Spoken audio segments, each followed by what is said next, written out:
Üzeyir bəy Hacıbəyli xatirələrində yazırdı. 1897-ci il idi.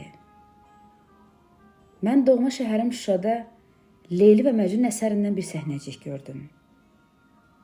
O qədər təsirləndim ki, opera yazmaq qərarına gəldim. Səhnəciyi məşhur xanəndə Cabbar Qarayağdıoğlu tək ifa edirdi. Kiçik Üzeyir bu ecazkar səsə qulaq asa-asa, göz önündə böyük bir kollektivin musiqili tamaşada oyununu canlandırırdı. Bu hadisədən 10 il keçdi.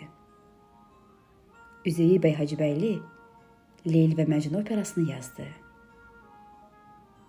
Operanı tamaşaya qoymaq üçün ilk növbədə aktyorlar tapmaq lazım idi. Bir gün Üzeyir bəy Bakıda su satılan köşkün yanından keçirdi.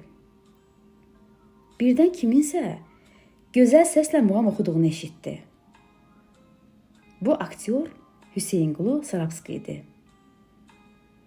O gündüzlər su satmaqla ailəsini dolandırır, axşamları isə teatrda çalışırdı. Üzeyir bəy Sarabskinin səsinə heyran oldu.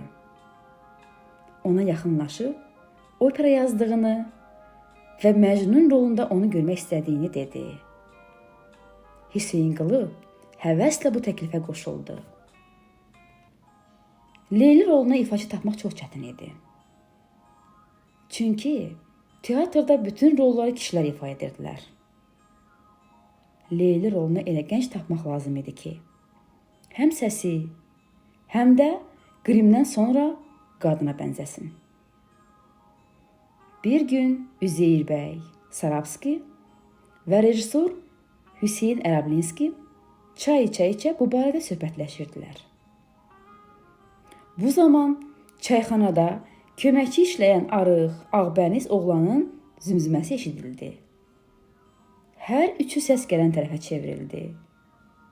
Bu gənc oğlanın görkəmi də, səsi də Leyli roluna çox uyğun gəlirdi. Çaycı köməkçisi Əbdürrahman Fərəcovu Leyli rolunu ifa etməyə güc-bəla ilə razı saldılar.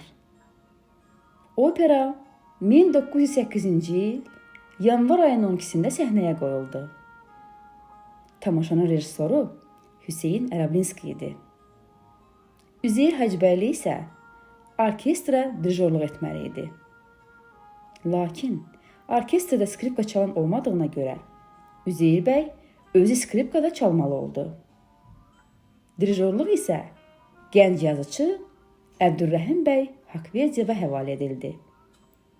Bu işdə təcrübəsi olmasa da, o vəzifəsinin öhdəsindən məharətlə gəldi. Əbdürrahman Fərəcov ilk çıxışdan sonra qadın rolunu oynamaqdan boyun qaçırdı. Sonralar uzun müddət Leyli rolunda Əhməd Ağdamski çıxış etdi. 1924-cü ildə isə bu rolun ilk qadın ifaçısı Sona Hacıyeva səhnəyə çıxdı. Operanın ilk dəfə səhnəyə qoyulmasından 100 ildən artıq vaxt keçib.